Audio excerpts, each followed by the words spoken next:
নারীটা হলো স্বয়ং মা দুর্গা। ওই যে ডান্ডিটা ধরে দাঁড়িয়ে আছেন হলো স্বয়ং মাতা দুর্গা। আর এই যে পঞ্চপ্রদীপকে, হ্যাঁ, এই যে এক প্রদীপ দেখছেন এটা হলো ব্রহ্মা, ব্রহ্মার একটা মাথা।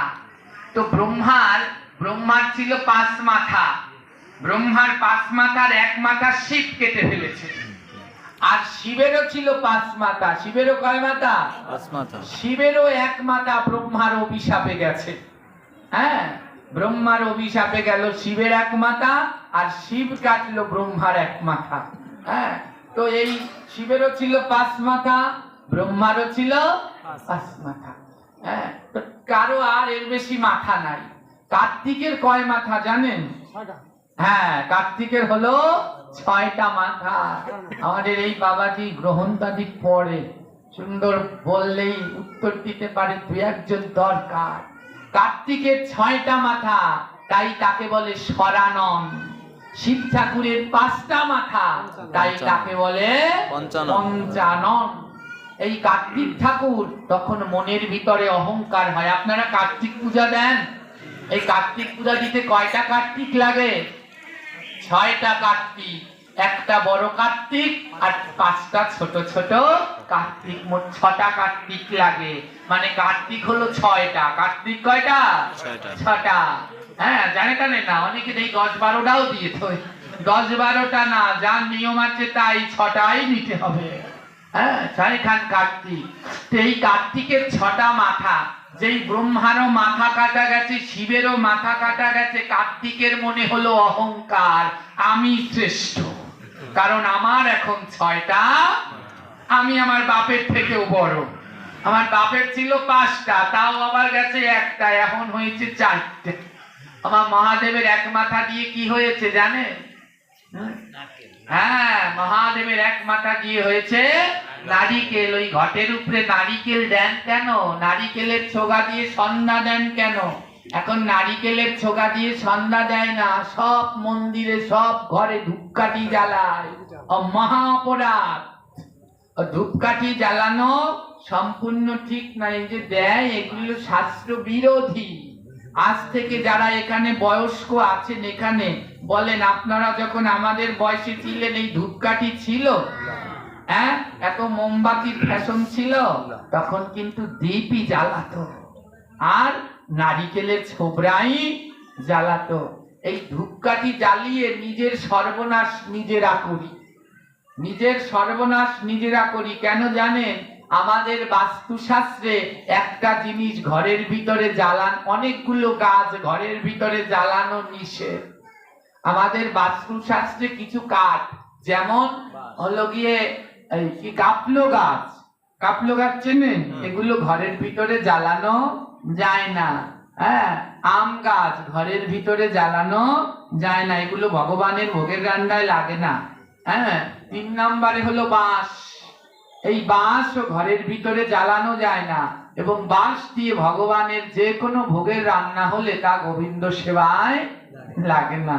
এখানে অনেক বারোইরা আছে, তারা পড়ছে মহাবিপদে শুনে যে এত বাঁশ আর চারা করবো। হ্যাঁ, কিন্তু এমনি রান্না করতে পারেন, কিন্তু গোবিন্দ ভোগে রান্না করা যায় না। হ্যাঁ, বাঁশ হলো শ্মশানে জ্বালানোর। বাঁশ কোথায়? শ্মশানে। যখন আমরা মারা যাই কিসে করে নেয়? বাসে করে। এখন ডিজিটাল হয়েছে, স্টিল দিয়ে বানায়। ওই স্টিল পিস্টিলে কোনো কাজ হবে না, নিতে হবে বাঁশের দোলায় করেই। যদি বাঁশ নাও থাকে, স্টিলে করে নেয়, তাহলেও 1 টুকরা বাঁশ অন্তত দিয়ে নিতে হয় ঘাড়ের তলে। হ্যাঁ, এই বাঁশ লাগবেই। তো এই বাঁশ, একে পোড়ানোর নিয়ম আছে কেবলমাত্র শ্মশানে, আর কিন্তু ঘরের ভিতরে নেই। বাঁশ কিন্তু খারাপ নয়। হ্যাঁ, যেমন বাঁশের জিনিস ছাড়া আবার আমাদের শুভ কাজ হয় না। এই বাঁশ দিয়ে তৈরি করা হয় কুলো। কুলো ছাড়া আর কোনো কিছু শুভ কাজ হয়? সবার আগে আগে যায় কুলা। যে কোনো শুভ কাজ করবেন সবার আগে যাবে কে? কুলা যাবে সবার আগে। হ্যাঁ, উনি সবার আগে আগে যায়। এরও একটা পাঠ আছে জানেন? ওই কুলা সবার আগে আগে যায় কেন? বাঁশ পোড়ায় না কেন? কিন্তু এ কদিন বসে বলবো, এ বাদ দেই। তো বাঁশ যেখানে পোড়ায় সেটাকে বলে শ্মশান। তাই বাঁশ না পোড়ানোই ঘরের ভিতরে ভালো, না রান্নায় ব্যবহার করাই ভালো। বিশেষ করে রান্নাঘরে করেন ঘরের ভিতরে কোনো সময় বাঁশ পোড়াবেন না। বলছে যেখানে বাঁশ পোড়ায় সেখানে শ্মশান হয়ে যায়। পোড়ান আপনারা ঘরের ভিতরে বাঁশ, মায়েরা সবাই এরকম আর্দ্রভাবে মাথা লড়ায়, না না না, কিন্তু ডেইলি ঘরে বাঁশ পোড়ান। প্রত্যেক দিন সন্ধ্যাবেলায় যে ধূপকাঠি জ্বালান ওগুলা সব বাঁশে দিয়েই তৈরি। ওই যে ধূপকাঠির ডাটগুলো সব প্রায় বাঁশ, কম দামিও যত ধূপকাঠি সবগুলো বাঁশেরই ডাট, যেগুলো একটু বেশি দামিও সেইগুলো বাঁশ না, সেগুলো বিভিন্ন আগর গাছের কাঠ। হ্যাঁ, বিভিন্ন আগর গাছের কাঠ। আর ধূপকাঠির নিয়ম ছিল শাস্ত্রে আগরবাতি, আগর গাছের কাঠ ফেরেই তৈরি করা হবে আগরবাতি, কিন্তু এখন আর সেই আগর গাছই নাই। হ্যাঁ, তাই এখন ওই বাঁশের কঞ্চির সাথে পেঁচিয়ে পেঁচিয়ে সেন্ট দিয়ে বানায় ধূপকাঠি, ও ঘরে জ্বালান সন্ধ্যাবেলা, নিজের ঘরকে নিজেই শ্মশান বানান। সন্ধ্যাবেলায় জ্বালানোর নিয়ম হচ্ছে নারিকেলের ছোলা। কিন্তু এখন কোন সময় বলবো, এখন আরো বলবো না।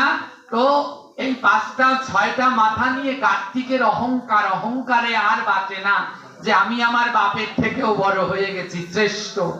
এই রকম কার্তিকের উদ্ধত্ত পানা দেখে দেবাদিদেব ব্রহ্মা দেবাদি ব্রহ্মা অভিশাপ দিলেন যে হে কার্তিক, তুমি তোমার বাবাকেও অমান্য করছো।